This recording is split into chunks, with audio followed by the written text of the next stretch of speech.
Hello guys, വാഴ 2 എന്ന Malayalam movie ഇറങ്ങിയിട്ടുണ്ടായിരുന്നു. Movie എങ്ങനെയുണ്ടെന്ന് അറിയണ്ടേ?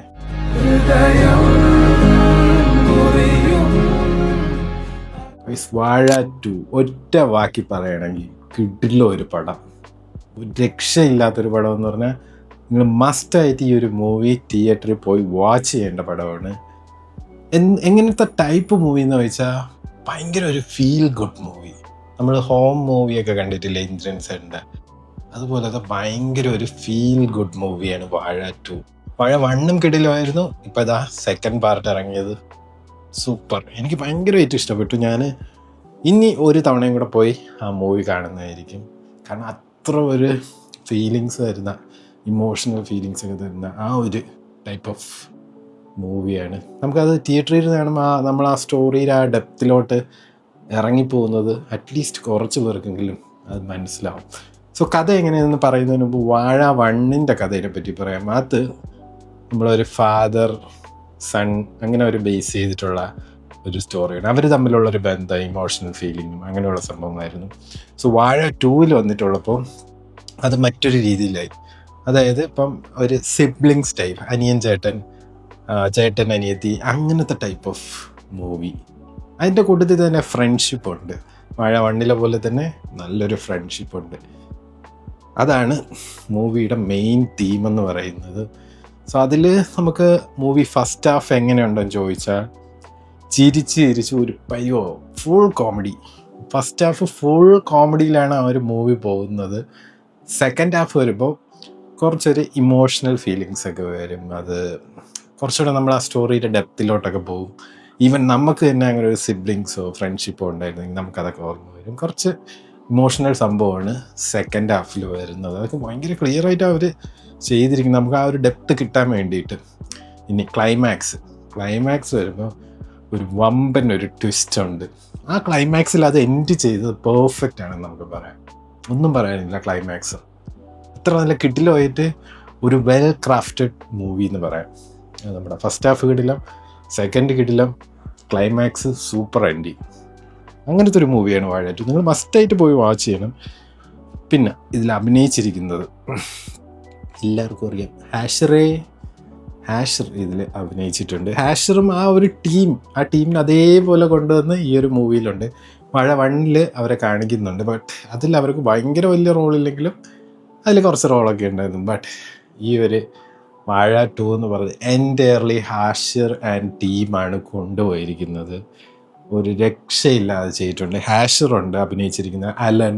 എല്ലാവർക്കും അറിയാം, യൂട്യൂബിൽ ഹാഷറിൻ്റെ വീഡിയോ കാണുന്നവർക്ക് അറിയാം. അലൻ, പിന്നെ അജിൻ ജോയ്, വിനായക്, ഇവർ 4 പേരുമാണ് നമ്മൾ യൂട്യൂബിൽ കാണുന്ന ആ സെയിം കോംബോ ആണ് ഈ ഒരു മൂവിയിലും കോംബോ ആയിട്ട് വന്നിട്ടുള്ളത്.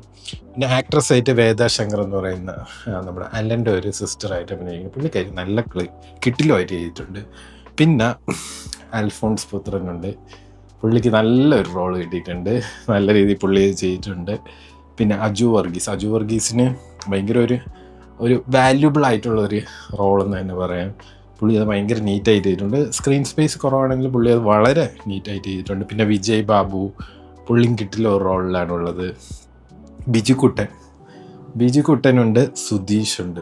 ഇവരെ 2 പേര് എടുത്ത് പറയേണ്ടതാണ് ശരിക്കും പറഞ്ഞാൽ. ഇവർ 2 പേരും ആ മൂവിയിൽ നമ്മുടെ ഹാഷർ ആൻഡ് ടീമിൻ്റെ കൂടെ കിടിലമായിട്ട് ചെയ്തിട്ടുണ്ട് റോള്. കോമഡി ഉണ്ട്, അതിൻ്റെ കൂടെ തന്നെ ഇമോഷണൽ സംഭവങ്ങളുണ്ട്. സോ ബിജുക്കുട്ടനും സുധീഷും സൂപ്പറായിട്ട് ചെയ്തിട്ടുണ്ട്. ഇതിൽ ആക്ട് ചെയ്ത എല്ലാവരും ഭയങ്കര പെർഫെക്റ്റ് ആയിട്ട് ആ സ്റ്റോറിയിലൂടെ ബ്ലെൻഡ് ചെയ്ത് നല്ലൊരു കാസ്റ്റിംഗ് ആണെന്ന് പറയാം. അതായിരിക്കും ഏറ്റവും ശരി, നല്ലൊരു കാസ്റ്റിംഗ് ആയിരുന്നു.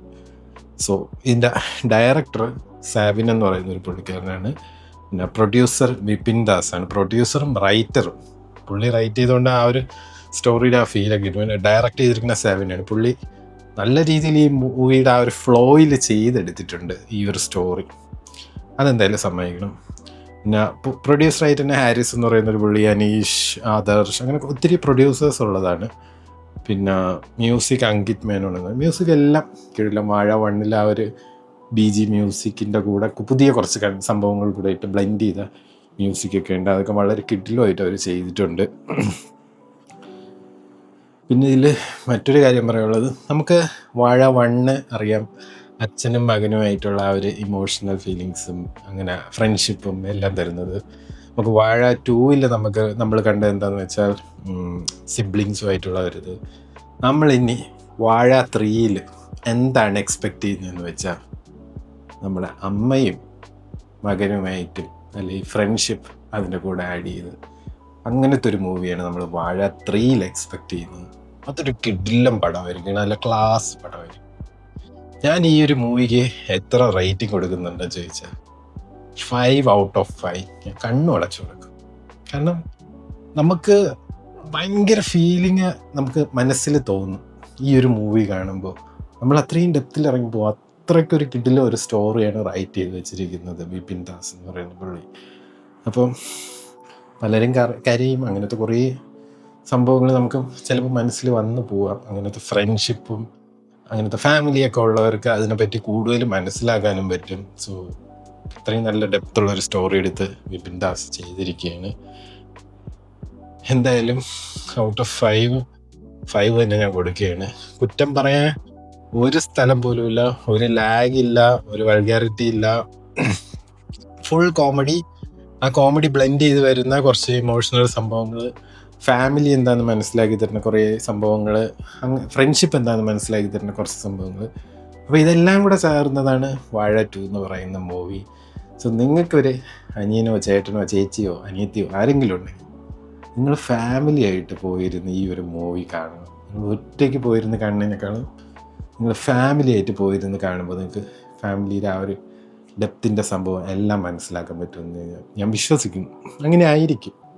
പിന്നെ ഇതിൽ എടുത്തു പറയേണ്ട കുറച്ച് ക്യാരക്ടേഴ്സ് എന്ന് പറഞ്ഞാൽ ഹാഷറിന് അനിയനായിട്ട് അഭിനയിക്കുന്ന ഒരു പയ്യനുണ്ട്. പുള്ളി നല്ല കിടിലമായിട്ട് ആ ഒരു സ്റ്റോറിയുടെ കൂടെ ബ്ലെൻഡായി അഭിനയിച്ചിട്ടുണ്ട്. ഹാഷറുമായിട്ട് നല്ലൊരു കോംബോ ഉണ്ടായിരുന്നു പുള്ളിക്ക്. മറ്റൊരു യൂട്യൂബറും കൂടി ഇതിൽ അഭിനയിച്ചിട്ടുണ്ട്. പുള്ളിയുടെ പേരെനിക്ക് കിട്ടുന്നില്ല. ബട്ട് അജിൻ്റെ ചേട്ടനായിട്ട് അഭിനയിച്ച ക്യാരക്ടർ ചെയ്യുന്നൊരു പയ്യനാണ്. നിങ്ങൾക്ക് മൂവി കാണുമ്പോൾ മനസ്സിലാവും, ദുബായിലൊക്കെ പോകുന്നത്.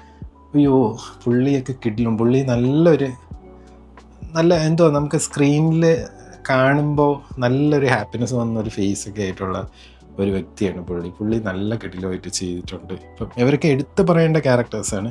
ഇത് കൂടാതെ തന്നെ കുറേ ക്യാരക്ടേഴ്സ് വേറെ ഉണ്ട്. എല്ലാവർക്കും ഒരു ഈക്വൽ ഇമ്പോർട്ടൻസ് ഉള്ളൊരു ക്യാരക്ടറാണ്. പിന്നെ ഈ മൂവിയുടെ സെക്കൻഡ് ഹാഫിൽ നിങ്ങൾ പലരും ഇന്നത്തെ കാലത്ത് ഫേസ് ചെയ്യുന്ന സംഭവങ്ങൾ അതുപോലെ കാണിക്കുന്നുണ്ട്. എസ്പെഷ്യലി പുറത്ത് പോയി പഠിക്കണമെന്ന് ആഗ്രഹം ഉള്ള കുട്ടികൾക്ക് അതൊക്കെ ഒന്ന് മനസ്സിലാക്കിയിരിക്കുന്നത് നല്ലതാണ്. നിങ്ങൾ ഇവിടെ നിന്ന് കാണുന്ന പോലെ ആയിരിക്കത്തില്ല നിങ്ങൾ പുറത്ത് പോകുമ്പോൾ നിങ്ങൾ ഫേസ് ചെയ്യാൻ പോകുന്ന കാര്യങ്ങൾ. അതൊക്കെ ഇന്നത്തെ കാലത്ത് നടക്കുന്നതുമാണ്, ഇന്നത്തെ കാലത്ത് നടന്നതുമാണ്. പലരും അതുപോലെ പെട്ടുപോയവരുമാണ്. സോ അതൊക്കെ നിങ്ങളൊന്ന് കണ്ടിരിക്കണം. നിങ്ങൾ കണ്ടിട്ട് വേണം നിങ്ങൾ അബ്രോഡ് സ്റ്റഡീസിനൊക്കെ പോകുന്നതിനെ പറ്റി ചിന്തിക്കും. സോ മസ്റ്റ് വാച്ച് ഇൻ തിയേറ്ററാണ് മൂവി, വെർത്താണ്. നിങ്ങൾ തിയേറ്ററിൽ പോയി കാണണം. വാഴ 3 വിപിൻ ദാസ് ബ്രോ നിങ്ങളിത് കാണുവാണെങ്കിൽ അമ്മയും മകനും അല്ലെങ്കിൽ ആ ഒരു ഫ്രണ്ട്ഷിപ്പ്, ബാക്കിയുള്ള ഫ്രണ്ട്ഷിപ്പൊക്കെ ആയിട്ട് ഒരു വാഴ 3 കൊണ്ടുവരണമെന്നേ ഞാൻ പറയത്തുള്ളൂ. സോ വിപിൻ ദാസ് ബ്രോ അതിനുവേണ്ടി പരിശ്രമിക്കുമെന്ന് വിചാരിക്കുന്നു. അപ്പം അടുത്തൊരു കിടില റിവ്യൂ ആയിട്ട് കാണാം. അതുവരെയ്ക്കും see you, bye. I could do this all day, I could do this all night, all